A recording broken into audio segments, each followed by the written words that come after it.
Hey guys, good evening to all of you. आप सभी का बहुत बहुत स्वागत है ऑलिव बोर्ड के इस एक्सक्लूसिव सेशन में। गुड इवनिंग मिलिंद जी, सभी को गुड इवनिंग। एक बार फटाफट से सब लोग बताएं कि ऑडिबिलिटी और विजिबिलिटी बढ़िया है।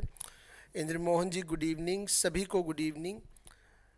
कंफर्म करें आप सब एक बार कि ऑडिबिलिटी और विजिबिलिटी बढ़िया है, मेरी आवाज़ आप लोगों तक पहुंच रही है, स्क्रीन आप लोगों को विजिबल है। सब अगर बढ़िया है तो चलिए जर्नी की शुरुआत करते हैं। और मुझे पता है काफ़ी थके हुए भी होंगे, पेपर आप लोगों का बहुत अच्छा हुआ होगा आज का। उम्मीद करता हूँ आप लोगों ने बहुत बढ़िया स्कोर किया होगा। अब एक आखिरी जंग आप लोगों को लड़नी है, आखिरी लड़ाई आप लोगों को लड़नी है। और इस आखिरी लड़ाई में मैं आप लोगों की पूरी मदद करने को तैयार हूँ। हम आज जितनी भी देर इस सेशन को करेंगे, मैं पूरी कोशिश करूंगा कि आप लोगों के सारे कॉन्सेप्ट कवर हो जाएं और इसके बाद आपको एक रिवीजन का भी अच्छा खासा समय आप लोगों को मिले। तो जो लोग आज पहली बार मुझसे जुड़ रहे हैं, सिर्फ उन लोगों के लिए गुड इवनिंग। मैं डॉक्टर प्रद्युम्न शर्मा और कुछ मेरे एकेडमिक क्रेडेंशियल्स हैं जो आप लोगों के सामने हैं स्क्रीन पर। एचआरएम का करीब करीब 5 से 6 घंटे का एक मैराथन सेशन आज हम ये करने वाले हैं। कोशिश करेंगे उससे भी थोड़ा कम समय में करें, तो क्योंकि मुझे पता है आज पूरा दिन भर हेक्टिक गया होगा, थके हुए होंगे। तो इफ़ेक्टिव प्रिपरेशन के लिए माइंड का इफ़ेक्टिव रहना भी बहुत ज़रूरी है। ध्यान रखिएगा, अगर आप लोगों ने ईमानदारी से इस पूरे के पूरे सेशन को अच्छे से अटेंड कर लिया तो आपका सब कुछ कवर हो जाएगा। एचआरएम से रिलेटेड एक भी कॉन्सेप्ट हम आज नहीं छोड़ेंगे जो कि कॉमन सेंस से आप नहीं कर सकते, जिनको पढ़ना बहुत ज़रूरी है, वो सारी चीज़ें हम कवर करेंगे। एचआरएम के पेपर में लगभग 20% पेपर, 20 to 30% पेपर आपको ऐसा भी मिलेगा जो कॉमन सेंस से आप बड़ी आसानी से कर सकते हो। जो जेनरिक बातें हैं उनका भी कुछ रेफरेंसिंग हम लोग डिस्कस करने वाले हैं। उसके अलावा एक बात हमेशा ध्यान रखिएगा, क्योंकि ये मैनेजमेंट से रिलेटेड पेपर है, तो length of the paper, length of the question आपको हो सकता है बड़ी बड़ी दिख जाए, लेकिन उस बड़े बड़े पैराग्राफ के बीच में बहुत ही आसान से कंसेप्ट आपसे पूछे जाएंगे। तो पहले तो एक कसम कल के पेपर में जब आप जाएं तो वो खा के जाइएगा कि लेंथ ऑफ द क्वेश्चन देख के अपने आप को डीमोरलाइज मत कीजिएगा। ये मान के चलिएगा कि जितनी बड़ी लेंथ का क्वेश्चन होगा उतना ही वो आसान है, और जितना छोटा डायरेक्ट क्वेश्चन होगा उतना ही वो मुश्किल है। क्योंकि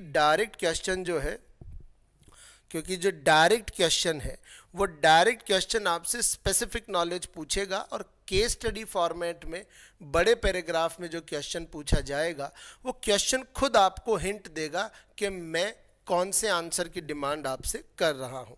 चलिए चर्चा की शुरुआत करते हैं। मुझे पता है आज के सेशन में मेरे साथ दो तरीके के लोग जुड़ेंगे। एक वो जिन्होंने मास्टर बैच को पूरा फॉलो किया है, एक वो लोग जिन्होंने अभी एचआरएम में कुछ भी नहीं पढ़ा है। उन लोगों के लिए मैं एक छोटी सी इन्फॉर्मेशन देना चाहता हूँ।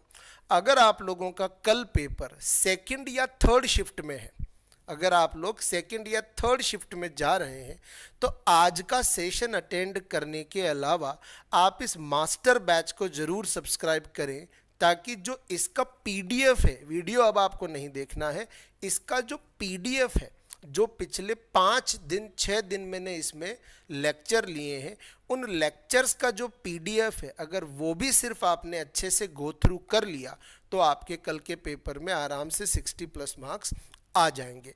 तो इस कोर्स को सब्सक्राइब आप कर सकते हो PDY कोड के साथ, और इसी के साथ करते हैं हम जर्नी की शुरुआत। सभी को गुड इवनिंग।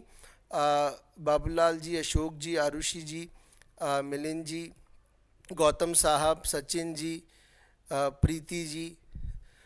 ABM का जो पोर्शन है वो सिर्फ रेफरेंसिंग में हमको आएगा, ABM भी आएगा, ABFM भी आएगा, पर सिर्फ रेफरेंसिंग के लिए आएगा। चलिए एक अच्छी सी बात से शुरुआत करते हैं कि रात नहीं ख्वाब बदलता है, मंजिल नहीं कारवां बदलता है, जज्बा रखो, ये आखिरी रात है, यही कत्ल की रात है आपके लिए। तो जज्बा रखो जीतने का, क्योंकि किस्मत बदले ना बदले, वक्त ज़रूर बदलता है। तो तैयार रहिएगा। जितने भी साथी सेशन से जुड़े हैं, फटाफट से एक बार सेशन को सब लोग लाइक कर लीजिए। आपके और भी जो साथी एचआरएम के पेपर के लिए जाने वाले हों, उनको भी ये शेयर कर दीजिए, सेशन को लाइक कर लो। और फिर हम जर्नी की करते हैं शुरुआत। सबसे पहली बात देखिए, हम वो बातें करेंगे जो एग्ज़ाम में पूछी जाती है। हमारा पेपर एचआरएम का है, और एचआरएम के बारे में जो सबसे पहली बात कही गई है इंडिया के कॉन्टेक्स्ट में, कि इंडिया के पास क्या है, इंडिया के पास है डेमोग्राफिक डिविडेंड। और इस डेमोग्राफिक डिविडेंड की वजह से इंडियन बैंकिंग सिस्टम जो है वो मॉडर्न बैंक्स तो ऑलरेडी बन चुके हैं, now they are moving towards bank of the future, future के बैंक बनने की तरफ अब वो अग्रसर हैं। इसीलिए बैंकिंग एचआरएम, हम पूरा डिस्कशन एचआरएम के इर्द गिर्द करेंगे, जेनरिक बातें हमको नहीं सोचनी है, हमको एचआरएम के कॉन्टेक्स्ट में सब कुछ सोचना है। इसीलिए आज की डेट पे बैंकिंग सेक्टर का जो एचआरएम है वो टैलेंट मैनेजमेंट के ऊपर फोकस है। उनका फोकस है कि हम हमारी कंट्री के डेमोग्राफिक डिविडेंड को कैसे क्रिएटिव टैलेंट और टैलेंट मैनेजमेंट में ट्रांसफॉर्म करें। तो इंडिया का बैंकिंग एचआरएम अब किस तरफ मूव कर रहा है, मॉडर्न बैंक से बैंक ऑफ द फ्यूचर की तरफ मूव कर रहा है। किसी भी ऑर्गेनाइजेशन में एक ह्यूमन रिसोर्स मैनेजर कुल 4 तरीके के रोल प्ले करता है, एडवाइजरी, फंक्शनल, सर्विस और स्पेशलिस्ट का। एडवाइजरी रोल में क्या आएगा, सर मुझे हमारे ऑर्गेनाइजेशन की पॉलिसी नहीं समझ में आ रही, सर प्लीज़ समझा देंगे क्या, समझा देंगे सर, कोई बात नहीं। सर मुझे ये प्रोसीजर नहीं पकड़ में आ रहा कि कैसे काम करना है, समझा देंगे सर, ट्रेनिंग देंगे आपको, बाकायदा पूरा बिठा के समझाएंगे। फंक्शनल रोल, उसका मेन काम है, जो एचआर डिपार्टमेंट है उसका मेन काम है टाइम पर रिक्रूटमेंट करना, सिलेक्शन करना, ट्रेनिंग देना, ये काम उसके फंक्शनल रोल में आते हैं। सर्विस रोल में क्या आएगा, देखो एचआर मैनेजर कोई प्रोडक्ट तो बनाता नहीं है, एचआर मैनेजर तो क्या देता है, किसी भी ऑर्गेनाइजेशन को अपनी नॉलेज की सर्विस देता है। तो अगर एग्जाम में आपसे पूछ लिया जाए HR is a kind of task which belongs to service sector, HRM belongs to the service sector, और स्पेशलिस्ट है वो अपने काम का, मतलब उसके काम में उससे बेहतर और कोई भी नहीं है। वो स्पेशलिस्ट होता है in exam conduction, in training, in selection, in interview question framing. तो ये 4 तरीके के रोल प्ले करता है। अब एग्ज़ाम में आपसे इससे क्या पूछा जा सकता है, लंबी चौड़ी केस स्टडी देकर इन चारों में से किसी एक पर्टिकुलर एक्टिविटी को उस केस स्टडी में वो आपको एक्सप्लेन कर देगा। क्या कहेगा, वो कहेगा कि मिलिंद जी जो है एक बैंक के एचआर मैनेजर हैं और 4 लोगों ने वहाँ पे ज्वाइन किया है, गौतम जी, सचिन जी, इंद्र मोहन जी और दीपराज जी ने। दीपराज जी को अपनी डे टू डे वर्किंग में कुछ प्रॉब्लम्स आ रही हैं, इन प्रॉब्लम्स को सॉल्व करने के लिए वो मिलिंद जी से जाके मिलते हैं, ठीक है। मिलिंद जी उन्हें गाइड करते हैं कि ये काम आपको कैसे करना है। बताइए इस पूरे पैराग्राफ में मैनेजमेंट और एचआरएम का कौन सा फंक्शन, कौन सा रोल डिफाइन किया गया है। तो हमारा बड़ा सिंपल सी बात हो जाएगी कि वो क्या समझा रहे हैं मिलिंद जी, प्रोसीजर समझा रहे हैं।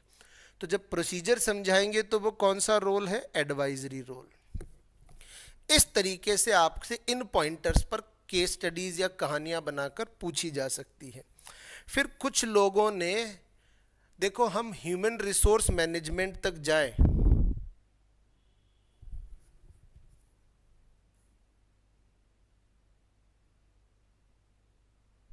कोई बात नहीं दीपक जी, इसको आप अच्छे से देख लो। और अगर मान लीजिए सेकंड या थर्ड शिफ्ट में आपका एग्ज़ाम है, अगर सेकंड या थर्ड शिफ्ट में आपका एग्ज़ाम है तो वो जो एचआरएम का कैप्सूल कोर्स है उसका पीडीएफ आप जरूर पढ़ के जाइएगा, उससे थोड़ी सी और डेप्थ मिलेगी। अगर फर्स्ट शिफ्ट में एग्ज़ाम है तो फिर आप सिर्फ इसको अटेंड करो, ठीक है। चलिए अल्बर्ट स्वेस्टर जो है उन्होंने एक किताब लिखी। हम ह्यूमन रिसोर्स मैनेजमेंट पे बाद में जाएंगे। मिस्टर स्वेस्टर ने क्या कहा, उनका कहना था, जब उन्होंने किताब लिखी तो किताब का नाम तो हमेशा इम्पॉर्टेंट है और अभी तक हर बार एग्जाम में इसे पूछा गया है, Indian thought and its development. उन्होंने इंडिया और इंडिया के डेवलपमेंट के बारे में क्या कहा कि अगर किसी भी देश को, खास तौर पर भारत जैसे देश को अगर आगे बढ़ना है तो लाइफ अफर्मेशन, एक शब्द आपको याद रखना है मिस्टर अल्बर्ट स्वेस्टर की डेफिनेशन में, लाइफ अफर्मेशन तभी होगा जब आप अपने ह्यूमन कैपिटल को क्या देंगे, इंपॉर्टेंस। तो अल्बर्ट स्वेस्टर जो है वो कोई एचआर के एक्सपर्ट नहीं थे, वो साइकोलॉजी एक्सपर्ट थे। उनका कहना क्या था कि अगर आप अपने ऑर्गेनाइजेशन की ह्यूमन कैपिटल को इम्पोर्टेंस देंगे, अपनी कंट्री की ह्यूमन कैपिटल को इम्पोर्टेंस देंगे, अगर आप अपने डेमोग्राफिक डिविडेंड को इम्पोर्टेंस देंगे तो आप एज अ कंट्री बढ़ते चले जाएंगे पॉजिटिव डायरेक्शन में, नेगेटिव डायरेक्शन में आप कभी भी नहीं जाएंगे। तो अल्बर्ट स्वेस्टर ह्यूमन इंपॉर्टेंस की बात करते हैं अपनी किताब Indian thought and its development में। आगे बात करते हैं, बर्नैड साहब ने क्या कहा। बर्नैड साहब ने अपने आप को अमर कर लिया ये कहकर कि कोई भी कंट्री का जो ह्यूमन मैनेजमेंट है वो उसके सोशल सिस्टम पे डिपेंड करता है। जैसा समाज होगा उसी क्वालिटी का आपको ह्यूमन कैपिटल मिलेगा। जैसे जब हम गुलाम थे तो हमारे यहाँ पे अंग्रेजों ने कभी भी एजुकेशन सिस्टम को नहीं पनपने दिया, तो हमारा जो मैक्सिमम लेबर फोर्स था वो अनस्किल्ड था। आज़ादी के बाद जब हम अगले पिछले 70-75 सालों की जर्नी को अगर देखें तो अब हम अनस्किल्ड से स्किल्ड की तरफ बढ़ रहे हैं। क्यों? क्योंकि हमारा सोशल सिस्टम भी बदल रहा है। तो बर्नैड साहब की जो डेफिनेशन है ह्यूमन मैनेजमेंट की वो सोशल सिस्टम पर बेस्ड है। अब ये तो बात हम ऑलरेडी कर चुके कि बैंक किधर जा रहे हैं, मॉडर्न बैंक से बैंक ऑफ फ्यूचर की तरफ। एचआरएम के कोर एलिमेंट क्या है, किन 4 चीज़ों से मिलके एक ह्यूमन रिसोर्स मैनेजमेंट बनेगा। लोगों के बिना तो किस चीज़ को मैनेज करोगे आप, तो we need people to manage, we have to manage them. यहाँ मैनेज करने से मतलब क्या है, देखो यही जैसे अनुपमा जी ने पूछा फंक्शनल रोल, मैनेज करना ही फंक्शनल रोल है एचआर का। एचआर का फंक्शनल रोल क्या है, मैनेज करना, लोगों को टाइम पर रिक्रूट करना, उनको सही पोजीशन पर अपॉइंट करना। अगला एलिमेंट क्या है, एचआरएम अपनी टीम के बिहेवियर को मैनेज करता है, बिहेवियर डायनामिक्स, कि लोग अनसेटिस्फाइड नहीं होने चाहिए, नाराज नहीं होने चाहिए वर्किंग कल्चर से, क्योंकि सबसे मुश्किल है ह्यूमन कैपिटल बनाना।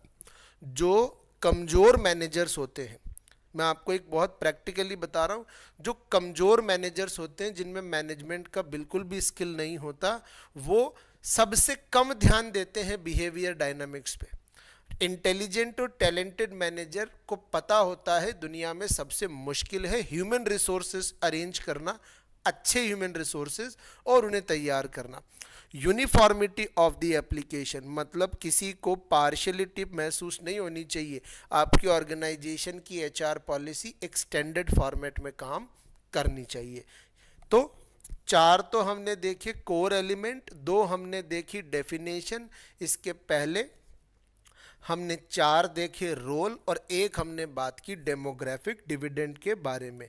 बताओ, देखो आपको ऐसा लगेगा सब एक जैसी चीजें, लेकिन एक था एलिमेंट, 4 थे एलिमेंट, 4 थे रोल, अब 5 आ गए क्या, फंक्शन। ये मैनेजमेंट के फंक्शन है 5।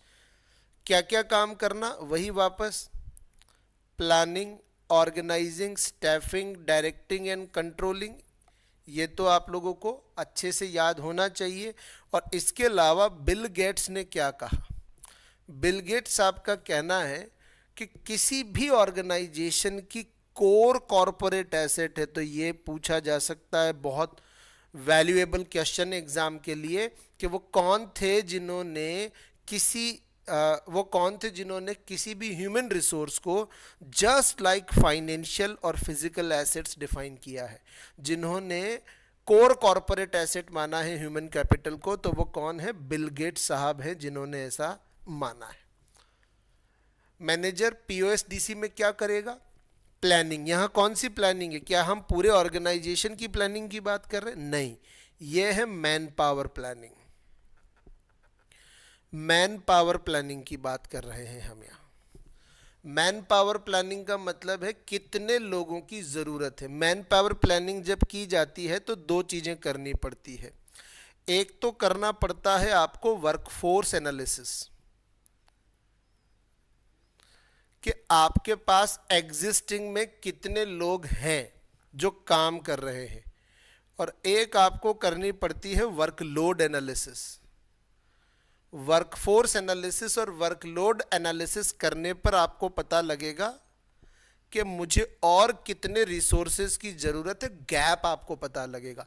अब इस गैप को ध्यान में रख के आपको क्या करनी पड़ेगी? ऑर्गेनाइजिंग। ऑर्गेनाइजिंग का मतलब क्या है? ऑर्गेनाइजिंग का मतलब है रिसोर्स अरेंजमेंट। रिसोर्स आपको क्या करने पड़ेंगे? अरेंज। रिसोर्स में क्या क्या चीज़ें आएंगी? फंड्स आएंगे। लोगों को एम्प्लॉय करोगे तो पैसा देना पड़ेगा, तो उतना बजट आपका है कि नहीं? स्टैफिंग में दो मेन काम आएंगे, रिक्रूटमेंट एंड सिलेक्शन। डायरेक्शन के अंदर ट्रेनिंग देना उन्हें, और कंट्रोलिंग में हमको करना पड़ेगा परफॉर्मेंस अप्रेजल, ताकि मुझे पता लगे कि लोगों ने अच्छा काम किया है या नहीं किया। ये क्या है हमारे? 5 तो फंक्शन। अब तक हमने 3 बातें कर ली। 5 हो गए फंक्शन, 4 हो गए रोल, और बताओ मुझे कमेंट सेक्शन में बाकी के 4 क्या थे? 4 तो थे रोल, 5 हो गए फंक्शन, और 4 क्या थे? एलिमेंट। 4 थे एलिमेंट, 4 थे रोल, और 5 थे फंक्शंस। क्योंकि अगर एग्जाम में विदाउट ऑप्शन क्वेश्चंस आएंगे, अगर विदाउट ऑप्शन वाले क्वेश्चन आएंगे, तो वो ये नंबर ही पूछेगा आपसे एग्जाम में। कितने एलिमेंट हैं? 4। कितने रोल हैं? 4। कितने फंक्शन हैं? 5। ठीक है, तो ये नंबरिंग आपसे वो पूछ सकता है। अब बात आती है ह्यूमन रिसोर्स अकाउंटिंग के बारे में। ह्यूमन रिसोर्स अकाउंटिंग एक ऐसा कंसेप्ट है जो मॉडर्न एरा का कंसेप्ट है। और ये क्या कहता है? ये कंसेप्ट कहता है कि जैसे आप अपनी बिल्डिंग की वैल्यूएशन करते हो, अपनी मशीन की करते हो, अपने फर्नीचर की करते हो, वैसे ही आपको आपके ऑर्गेनाइजेशन में काम करने वाले एम्प्लॉयज़ की वैल्यू का भी कंप्यूटेशन करना चाहिए। क्या कहता है ये? कंप्यूट करो वैल्यू ऑफ ह्यूमन रिसोर्स।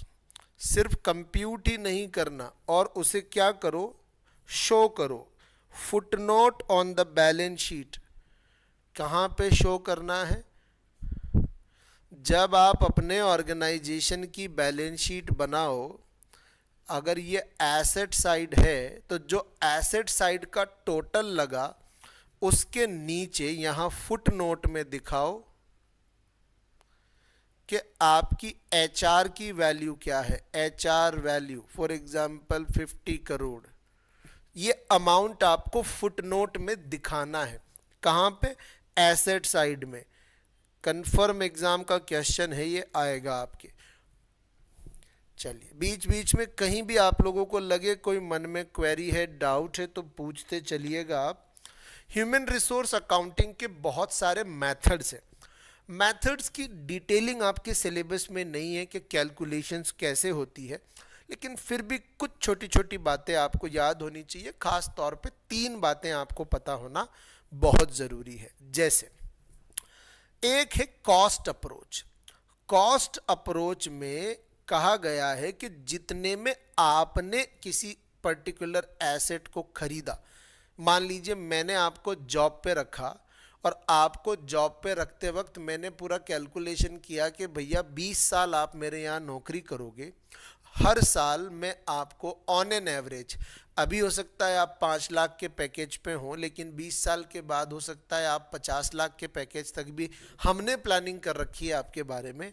तो मैंने एक ऑन एन एवरेज पकड़ लिया कि भैया आप जो है हमारे लिए 20 lakh on an average annual cost हो। 20 लाख को 20 से मल्टीप्लाई कर दिया मैंने, 4 करोड़ रुपए की आपकी वैल्यू बनती है। इसको बोलते एक्विजिशन कॉस्ट। और ये कंसेप्ट किस इंसान ने दिया था? मिस्टर फ्लेम होल्ट्ज ने। फ्लेम होल्ट्ज का कहना है आपने जिस अमाउंट पे किसी ह्यूमन रिसोर्स को हायर किया है वही उसकी वर्थ है। फिर आती है रिप्लेसमेंट कॉस्ट। इसमें मैं अगर आपको रिप्लेस करना चाहूं, आपको हटा के किसी और को लाना चाहूं, तो आपके रिप्लेसमेंट की बाद जो नया, एक तो आपके जाने से मुझे कुछ नुकसान होगा, फिर नए आदमी को आपके बराबर तैयार करने में मुझे पैसा लगेगा। इसको बोलते हैं रिप्लेसमेंट कॉस्ट। और ये कहा गया है मोस्ट एक्सपेंसिव मेथड है, ये मोस्ट एक्सपेंसिव मेथड है कैलकुलेशन का। क्यों? क्योंकि replacement of a human resource किसी भी दूसरी फिजिकल एसेट्स के मुकाबले में सबसे मुश्किल काम है, रिप्लेसमेंट कॉस्ट।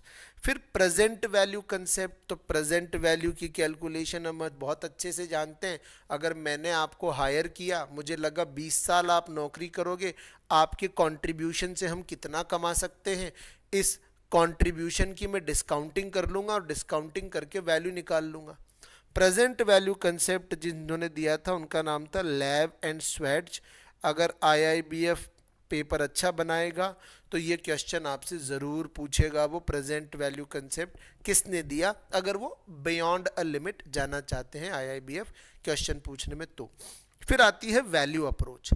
वैल्यू अप्रोच जो है वो किसने दी है? लिकर्ट ने। लिकर्ट का कहना क्या है कि हर साल HR मैनेजर अकाउंट्स डिपार्टमेंट को बताएगा कि इस साल हमारे एम्प्लॉइज से क्या कंट्रीब्यूशन की उम्मीद है, इस साल आप कितना कमा के देने वाले हो। हर साल की वैल्यू अलग अलग बताई जाएगी by the HR department to the accountant. और आखिरी है एक्सपेंस मॉडल। एक्सपेंस मॉडल जो है वो कहता है आपको हमारे ऑर्गेनाइजेशन के लिए रेडी टू वर्क बनाने में हमने कितना खर्चा किया, क्योंकि आपके रिक्रूटमेंट पे खर्चा हुआ होगा, आपके सिलेक्शन में खर्चा हुआ होगा, एग्ज़ाम कंडक्शन में खर्चा हुआ होगा, इंटरव्यू में खर्चा हुआ होगा, ट्रेनिंग में खर्चा हुआ होगा, पर्सनालिटी डेवलपमेंट पे हमने खर्च किया होगा, आपको दिए गए रिसोर्सेज पे खर्चा हुआ होगा। उन सब का टोटल लगाओ और फिर उसे आप बैलेंस शीट में एसेट साइड में दिखाओ। ये तो रट्टा मार जाना, बैलेंस शीट में, एसेट में कहाँ दिखाएंगे भैया? फुटनोट में दिखाएंगे। क्लियर? 3 मेथड के साथ मैंने नाम लिखे हैं, एटलीस्ट इन तीनों के नाम आपको ज़रूर याद करने चाहिए। Acquisition, Flamholtz, present value, Lev and Schwartz, and value to the organisation that is Likert. Now Indian HRM system जो है वो अब ट्रांजिशन के दौर से गुजर रहा है, जो कि knowledge hubs and intellectual wealth create करने की तरफ फोकस्ड है। So as a Indian HRM industry, अगर पूरी इंडस्ट्री के बारे में हम बात करें तो ये पूरी इंडस्ट्री क्या क्रिएट कर रही है कंट्री के लिए? Knowledge hub and intellectual wealth create कर रही है। नाउ अब अगर मैं एक HR मैनेजर हूँ, या आप अपने आप को किसी ऑर्गेनाइजेशन का HR मैनेजर मानिए, और आपको ये जिम्मेदारी दे दी जाए कि साहब आपको जो है ह्यूमन रिसोर्सेज का अरेंजमेंट करना है, तो सबसे पहले 2 चीज़ें आपको करनी पड़ेगी, वो है इंटरनल एनालिसिस और एक्सटर्नल एनालिसिस। इंटरनल एनालिसिस में ह्यूमन रिसोर्स डिपार्टमेंट स्वॉट एनालिसिस करेगा, और एक हमने पढ़ाई है, एक और आपको नाम याद होना चाहिए, गैप एनालिसिस भी है एक।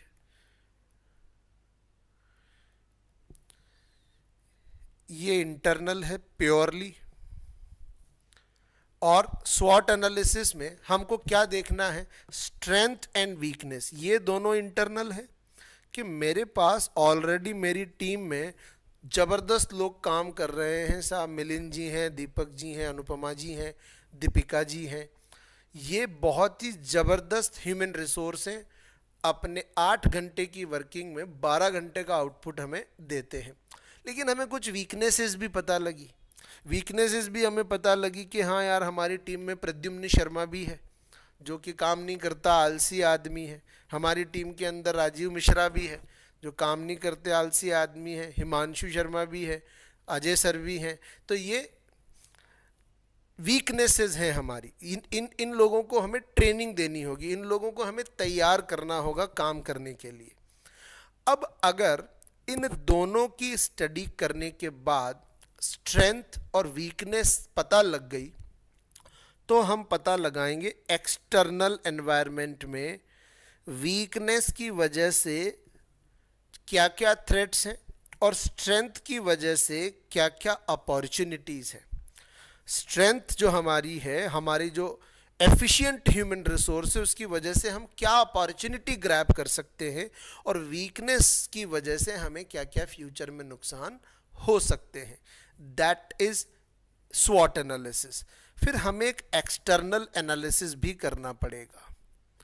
एक्सटर्नल एनालिसिस में होता है पेस्टल, कि अगर मान लीजिए कुछ पॉलिटिकल गवर्नमेंट अगर चेंज हो जाए तो वो गवर्नमेंट ह्यूमन रिसोर्स पॉलिसीज़ को लेकर कैसी है, अवेयर है, नहीं है, कंजर्वेटिव थॉट प्रोसेस है, लीनियंट है, अग्रेसिव है। इकोनॉमिक कोई मान लीजिए गवर्नमेंट जो है, या फॉर एग्जांपल बैंकिंग सेक्टर की बात करें तो अगर मान लीजिए आरबीआई ने एक स्कीम अनाउंस करी, फॉर एग्जांपल बैंक के जितने भी एम्प्लॉयज़ हैं उनको एक लोन दिया जाएगा interest free for a period of 5 year. तो ये एक इकोनॉमिक इवेंट है। इस इकोनॉमिक इवेंट का क्या इम्पैक्ट होगा ह्यूमन रिसोर्स पे। या एक और एग्जांपल ले लें हम, जैसे इन्फ्लेशन। अगर इन्फ्लेशन बढ़ गया तो लोगों की एक्सपेक्टेशन भी बढ़ेगी, सैलरी ज़्यादा मांगेगा आदमी, ठीक है। तो सैलरी ज़्यादा मांगेगा तो हमारी ह्यूमन रिसोर्स कॉस्ट पे क्या इम्पैक्ट होगा। सोशल, सोसाइटी में किस तरीके के जॉब जो है ज़्यादा प्रेफर किए जाते हैं। साहब सरकारी नौकरियां ज़्यादा प्रेफर की जाती है, प्राइवेट सेक्टर को जो है सेकेंडरी ऑप्शन के रूप में। एचआर से रिलेटेड क्या टेक्नोलॉजिकल चेंजेस हो रहे हैं। रिक्रूटमेंट आजकल डिजिटल होने लग गया, selection, training, work from home, अभी आगे हम पढ़ेंगे वूका, बानी, H2, ओपन टू यू, ये सारे के सारे हम लोग जो है मेथड्स अभी पढ़ेंगे। लॉ बदल गया, इंडस्ट्रियल रिलेशन कोड आ गया नया 2020, बहुत इंपॉर्टेंट है, पढ़ेंगे हम अभी जैसे जैसे जर्नी हमारी आगे बढ़ेगी। ग्रीन एचआरएम, ग्रीन एचआरएम हम अपने ऑर्गेनाइजेशन में कैसे इस्टेब्लिश कर सकते हैं।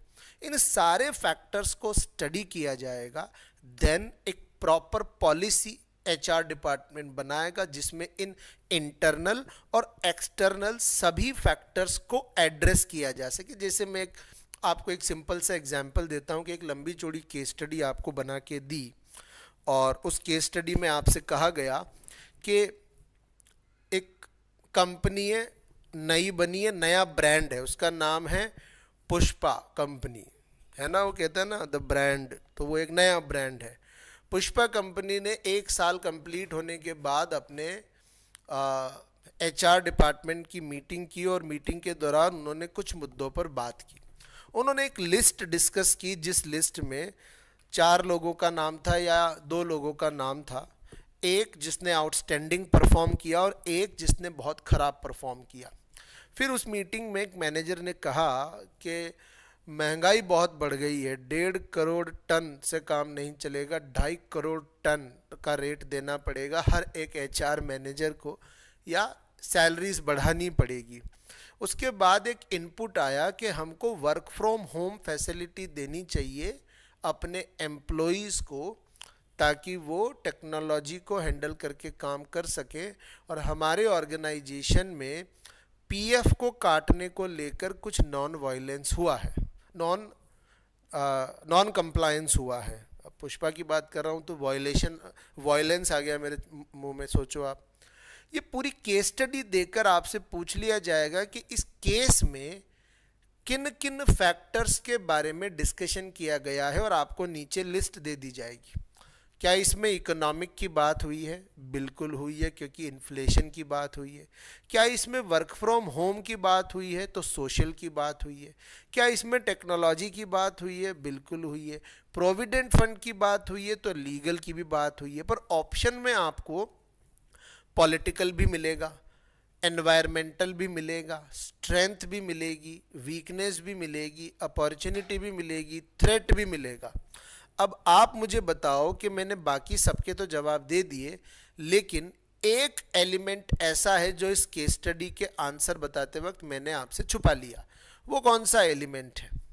मैंने कहा इस केस में इकोनॉमिक डिस्कस हुआ है, सोशल डिस्कस हुआ है, टेक्नोलॉजी डिस्कस हुई है, लीगल डिस्कस हुआ है, लेकिन एक चीज है जो डिस्कस हुई है और मैंने नहीं बोली।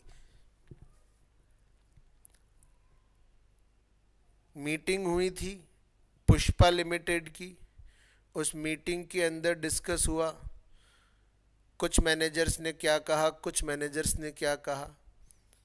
क्या बात है? एक जो डिस्कस हुई, सबसे पहली लाइन क्या थी? दो मैनेजर्स हैं, दो लोग हैं, एक ने बहुत अच्छा परफॉर्म किया, एक ने बहुत खराब परफॉर्म किया।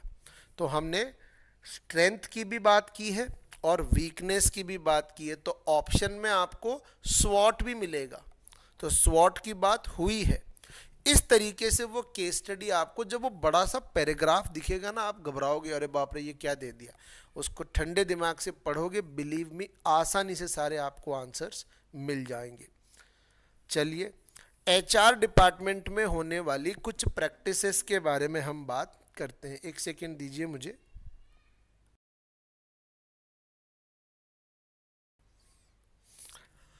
नाउ कुछ एचआर डिपार्टमेंट की प्रैक्टिसेस के बारे में बात करते हैं। थोड़ा वीडियो ऑफ कर लेता हूं ताकि आप लोगों को स्क्रीन पूरी दिख जाए। देखो आप, एचआर डिपार्टमेंट में इंडिया में, खास तौर पे इंडियन ऑर्गेनाइजेशन में कौन कौन सी एचआर एक्टिविटीज होती हैं। जैसे जॉब डिस्क्रिप्शन डिज़ाइन करना पड़ता है कि अगर हम आपको जॉब पे लेंगे तो आपसे क्या क्या काम करेंगे। तो वर्क जो भी हम कराएंगे वो डिफाइंड होना चाहिए, वो भी फॉर्मली डिफाइंड होना चाहिए। रिक्रूटमेंट पॉजिटिव प्रोसेस है, ज़्यादा से ज़्यादा लोगों को इनवाइट करना कि आओ, अगर आप एलिजिबल हैं तो अप्लाई करो। कंपनसेशन डिसाइड करना एचआर डिपार्टमेंट करता है इंडिया में, सैलरी कितनी देनी है। उसके बाद ट्रेनिंग एंड डेवलपमेंट, क्या होती है ट्रेनिंग और क्या होता है डेवलपमेंट, अभी आगे चल के अलग से बात करेंगे। बाकी हम आपको ट्रेनिंग भी देंगे और फिर धीरे धीरे आपकी पर्सनैलिटी डेवलपमेंट पे भी काम करेंगे।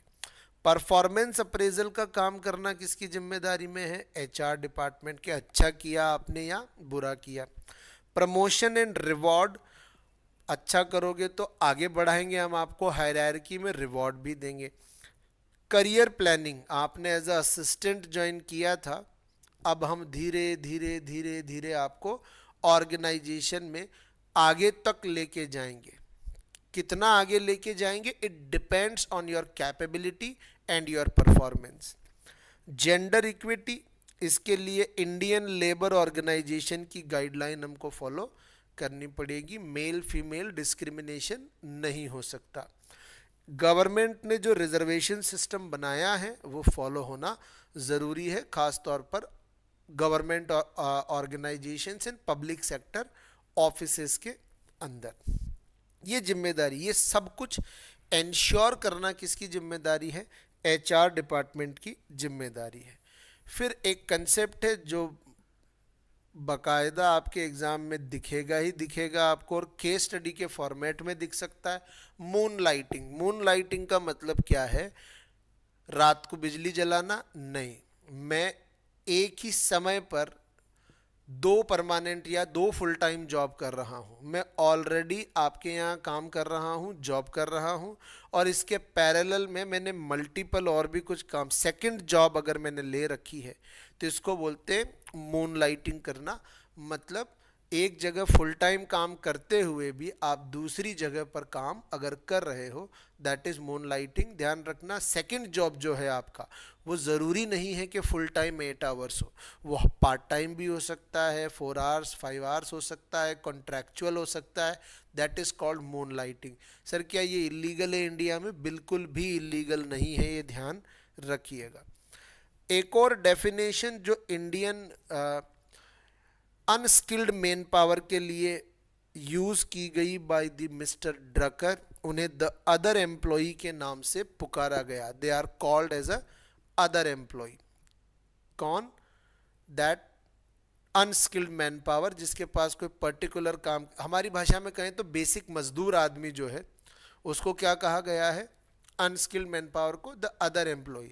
ध्यान रखना एग्जाम में आपको कंफ्यूज करने के लिए आउटसोर्सिंग वर्ड भी यूज किया जा सकता है। मतलब अगर मान लीजिए मैंने अपना घर का कंस्ट्रक्शन कराने के लिए एक केस स्टडी बना के दे दिया आपको कि घर का कंस्ट्रक्शन या ऑफिस की बिल्डिंग बनाने के लिए हमने 100 लेबर को हायर किया है। अब इसमें कहीं भी अनस्किल्ड वर्ड यूज नहीं हुआ, ठीक है। आउटसोर्सिंग पे हमने काम दिया है। This labour force will be called as, bracket में दे देगा एज पर ड्रकर। तो क्या कहा गया है, इनको द अदर एम्प्लॉय के नाम से जाना गया है। बताओ यहां तक किसी के मन में कोई डाउट, कोई शंका है? एचआर के फंक्शंस की बात करते हैं। Give me 1 second, just 1 second please.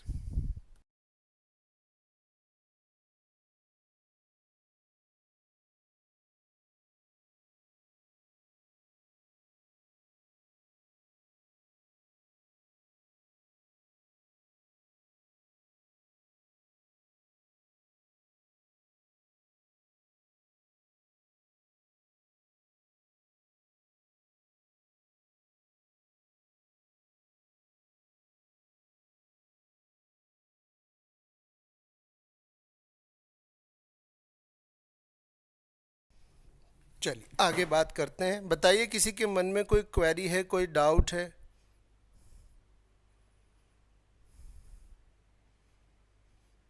बिल्कुल, अपॉर्चुनिटी एंड थ्रेट जो है गौतम साहब, सही कहा आपने, एक्सटर्नल फैक्टर्स की वजह से होता है, इसीलिए वो एक्सटर्नल में आता है।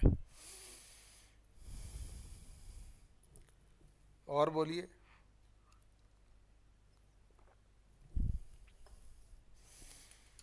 सुरेंद्र जी कह रहे हैं एनवायरमेंटल। अच्छा, वो पिछले वाले क्वेश्चन का जवाब दे रहे हैं आप आरुषि। क्लियर है? बाकी लोग भी एक बार बताएं जल्दी जल्दी, और लाइक सब लोग कर लें सेशन को। फिर हम बात करते हैं एचआर के फंक्शंस के बारे में। बड़ा ही जेनरिक सा टॉपिक है। एचआर क्या करता है? प्लानिंग का काम करता है, recruitment selection, training development, performance, succession planning, आपकी सैलरी बनाना और आप तक पहुंचाना, reward, policy formulation, employee engagement, employees को ऑर्गेनाइजेशन के लिए कुछ एक्स्ट्रा करने के लिए मोटिवेट करना, that is called employee engagement. Employee की हेल्थ सेफ्टी का ख्याल रखना, डिसिप्लिनरी एक्शन लेना अगर कुछ गड़बड़ हो जाए, लीगल कंप्लायंसेस करना जितने भी लॉ एप्लीकेबल होता है, ये सारे काम एचआर डिपार्टमेंट की। अब आता है कंसेप्ट जिसको बोलते हैं एम्प्लॉयर ब्रांडिंग, ठीक है। एम्प्लॉयर ब्रांडिंग का मतलब क्या है? जैसे मैंने भी आपको एग्जाम्पल दिया ना पुष्पा का, क्या है उसका उसका मतलब कि भाई के लिए काम करते अपन, भाई के आदमी पे हाथ डाला तुमने, उस एरिया का कोई पुलिस वाला उनके लोगों को अरेस्ट नहीं कर रहा। इसका मतलब क्या है कि वो आदमी से को दो ही तरीके हैं, या तो डरता है या रेस्पेक्ट करता है। यहाँ पे जब हम ब्रांडिंग की बात कर रहे हैं तो बात हो रही है रेस्पेक्ट की।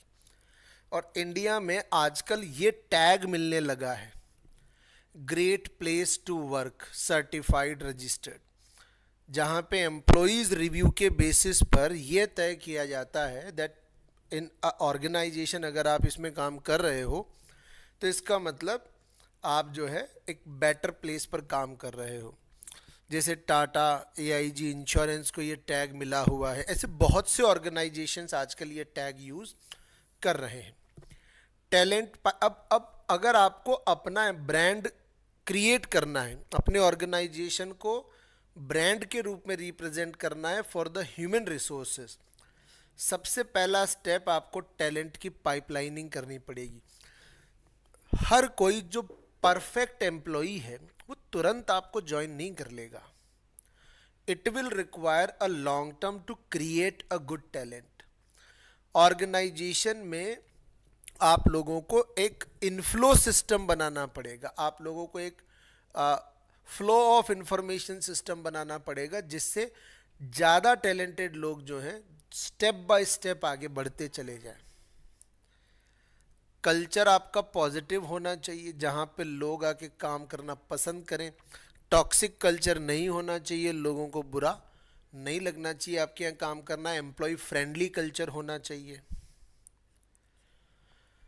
थोड़ी बहुत मार्केटिंग करनी पड़ती है ताकि एम्प्लॉय आपकी तरफ अट्रैक्ट हो।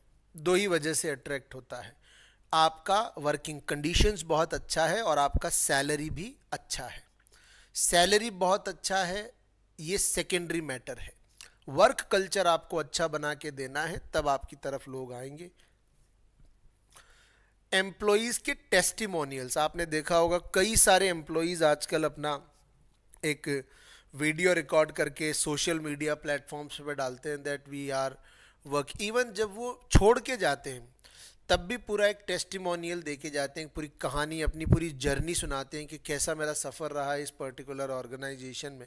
जैसे फॉर एग्जांपल अगर मैं कल को ऑलिव बोर्ड छोड़ के चला जाऊं, मैं किसी दूसरी जॉब में चला जाऊं और मैं एक वीडियो बना के दे रहा हूं that it's a great place to work, I enjoyed working here, the people who are working with me, the people who are working in a managerial position, colleague faculties who are working with me, they are fabulous, fantastic, they are highly intelligent, और सारी बातें मैं अच्छी अच्छी बता के जब जाऊंगा, that video will be used for the promotional purposes, so that story will create a positive image. Employer जो है अपना ब्रांडिंग का एक खुद का मैट्रिक बनाएगा। मैट्रिक बनाने का मतलब है स्टैंडर्ड सेट करना, और नॉर्मली ये स्टैंडर्ड अपने कॉम्पिटिटर्स को ध्यान में रख के बनाया जाता है। जब आप वो स्टैंडर्ड टच कर लेते हो या क्रॉस कर लेते हो, देन आपको एक बेटर एम्प्लॉयर ब्रांड माना जाता है। नए रोल, हमने कुछ और रोल देखे थे, 4 रोल देखे थे हमने शुरू में, अब कुछ नए रोल हैं। आज का एचआर खास तौर पर बैंक में कौन कौन से रोल प्ले कर रहा है देखो आप। सॉरी,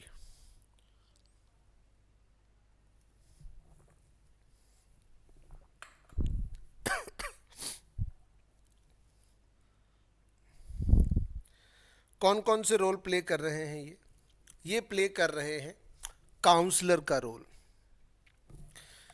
ये जो काउंसलिंग है ये जैसे अभी एक वो केस सुना हमने, एक कोई बंदा था बैंगलोर बेस्ड जॉब कर रहा था, उसने सुसाइड कर लिया।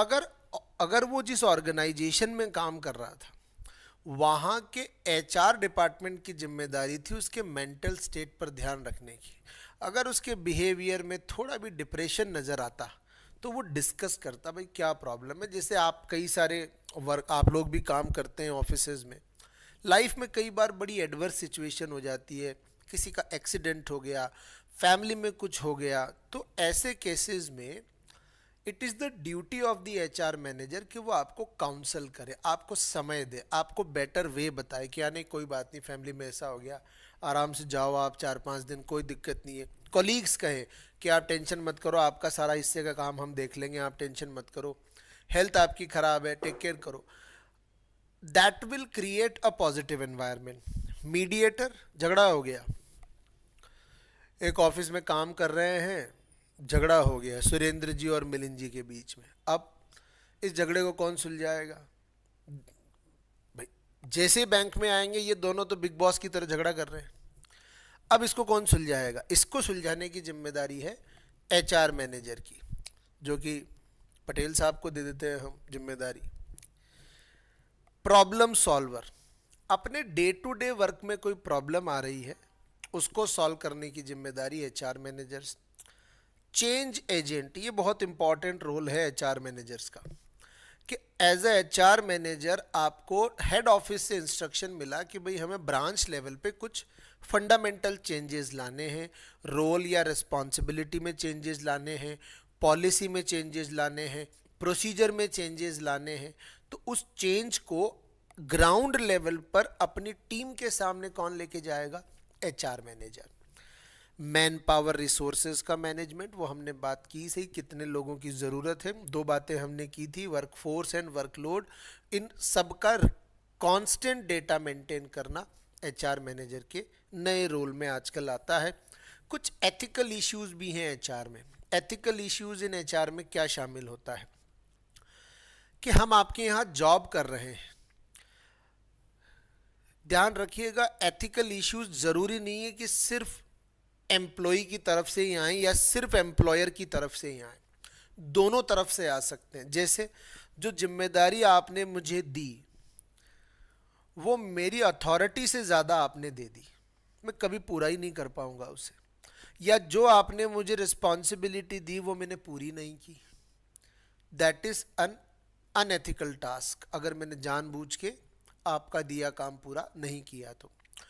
Cash and compensation plan, salary ultimately जो हम बात कर रहे हैं कि जब भी मैं आपके यहाँ जॉब कर रहा हूँ, सैलरी आप जो मुझे दे रहे हैं उसमें से अननेसेसरी डिडक्शंस कर रहे हैं जिनकी ज़रूरत नहीं है। परफॉर्मेंस अप्रेजल में आप बायस्ड हैं, आप जब सब एम्प्लॉयज़ का परफॉर्मेंस अप्रूव कर रहे हो तो किसी एक का अच्छा किया हुआ काम तो बहुत अच्छा दिखा रहे हो क्योंकि वो लाडला है आपका या आपको पसंद है या उसको फेवर कर रहे हो आप, और किसी दूसरे का या मेरा किया हुआ काम जो है, मैं आपके यहाँ जॉब कर रहा हूँ, मेरा किया हुआ काम आपको बहुत नॉर्मल अच्छा लग रहा है कि हाँ ठीक है, कोई खास थोड़ी किया है आपने, तो मुझे आप एक डिस्क्रिमिनेशन क्रिएट कर रहे हो when it comes to the performance appraisal. Privacy issues हैं, मेरी प्राइवेट जो भी डिस्कशन है आपके साथ वो आप मेरे ही किसी कलीग को लीक कर रहे हो, मेरे दूसरे कलीग की प्राइवेट डिस्कशन आप मुझे लीक कर रहे हो, अगर ये आप कर रहे हो तो that is an unethical issue. Restructuring in lay off, नौकरी से निकाल रहे हो आप, टेम्परेरी या परमानेंट, अचानक से निकाल रहे हो, तो हो सकता है आपके साथ फाइनेंशियल क्राइसिस हो, लेकिन अगर आप लोगों को रीस्ट्रक्चर और ले ऑफ करते हो तो इसे अनएथिकल माना गया है। वर्किंग कंडीशन अच्छी नहीं है आपके यहाँ, गर्मियों में भी आधे टाइम आपके यहाँ लाइट ही नहीं आती, उसका कोई अरेंजमेंट नहीं है, सेफ्टी एंड हेल्थ का ख्याल नहीं रखा जाता, और आप डिसेबिलिटी और रेस के बेसिस पर डिस्क्रिमिनेट करते हो विद इन द ऑर्गेनाइजेशन। ये कुल 8 एथिकल इश्यूज हैं मेजर जो देखे जा सकते हैं किसी भी एक ह्यूमन रिसोर्स एक्टिविटी या एचआर रिलेटेड डिपार्टमेंट या ऑर्गेनाइजेशन के अंदर। कौसेन साहब ने एक डेफिनेशन दी कि ऑर्गेनाइजेशन जो है ना वो ग्रुप ऑफ इंडिविजुअल्स है जो कि एक पर्टिकुलर काम के लिए कोऑर्डिनेटेड है। पर्टिकुलर काम के लिए क्या है, वो कोऑर्डिनेटेड है, चाहे वो डिफरेंट लेवल ऑफ अथॉरिटी पे ही क्यों ना काम कर रहे हो। तो मेरा डेजिग्नेशन कुछ भी हो उससे कोई फर्क नहीं पड़ता, लेकिन हम एक कॉमन ऑब्जेक्टिव के लिए एक दूसरे को कॉम्प्लीमेंट कर रहे हैं। डेफिनेशन किसने दी है, हमारे कौसेन साहब ने। तो ऑर्गेनाइजेशन का जो डेफिनेशन है उसके बेसिस पे अगर एक ऑर्गेनाइजेशन का चार्ट बनाया जाए तो आप देखो कि कस्टमर केयर एग्जीक्यूटिव से लेकर सीईओ तक इतनी सारी अथॉरिटी और रिस्पॉन्सिबिलिटीज किसी ऑर्गेनाइजेशन में डिज़ाइन की जा सकती है, और इन अथॉरिटी और रिस्पॉन्सिबिलिटीज को कंपाइल्ड वे में, इसको हम क्या बोलेंगे, ऑर्गेनाइजेशन। तो ऑर्गेनाइजेशन की जो कौसेन साहब की डेफिनेशन है उनका पिक्टोरियल डिपिक्शन है ये, जिसको ऑर्गेनाइजेशनल चार्ट के थ्रू शो किया जा सकता है। दो तरीके के ऑर्गेनाइजेशनल चार्ट हो सकते हैं, एक होता है मास्टर चार्ट और एक होता है सप्लीमेंट्री चार्ट। मास्टर चार्ट क्या है, जैसा कि अभी आपको आपके सामने ये दिख रहा है, ये मास्टर चार्ट है, ऑर्गेनाइजेशन में होने वाले हर काम की समरी का presentation, that is master chart. Supplementary chart क्या होता है? सप्लीमेंट्री चार्ट यूज किया जाता है डिटेलिंग के लिए, डिटेल्ड ऑर्गेनाइजेशन एक्सप्लेनेशन के लिए। जैसे अगर मान लीजिए मैं फाइनेंस एंड अकाउंटिंग के अंदर आने वाले इस अकाउंटिंग सेगमेंट में अंदर जाके देखूं तो मुझे पता लगा कि यहाँ पे 5 लोग काम कर रहे हैं, ए बी सी डी और ई। इन सब की अपनी अपनी क्या अथॉरिटी और रिस्पॉन्सिबिलिटी है। इसको अगर मैं डीप में स्टडी कर रहा हूं तो इसको मैं क्या बोलूँगा? That will be called as a supplementary chart. अब ऑर्गेनाइजेशनल चार्ट 2 कैटेगरी के अलावा और भी अलग अलग तरीके के हो सकते हैं, जैसे flat organisational chart. Flat organisational chart में क्या होता है कि अथॉरिटी रिस्पॉन्सिबिलिटीज ज़्यादा लोगों में नहीं बंटती है। क्या खास बातें हैं इसकी?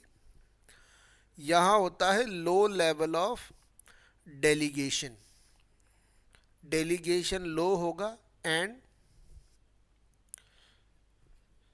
एक टर्म याद रखना, लो स्पैन ऑफ कंट्रोल। मतलब अगर मेरे अंडर ज़्यादा से ज़्यादा 1 या 2 लोग दिए हुए हैं, बस इतने में काम हो गया। फिर बात आती है हायरार्किकल ऑर्गेनाइजेशनल चार्ट की। इसमें डिस्ट्रीब्यूशन ऑफ अथॉरिटी शो किया जाता है कि कौन किसके अंडर में काम कर रहा है। हायरार्किकल चार्ट जो है वो फंक्शनल भी हो सकता है।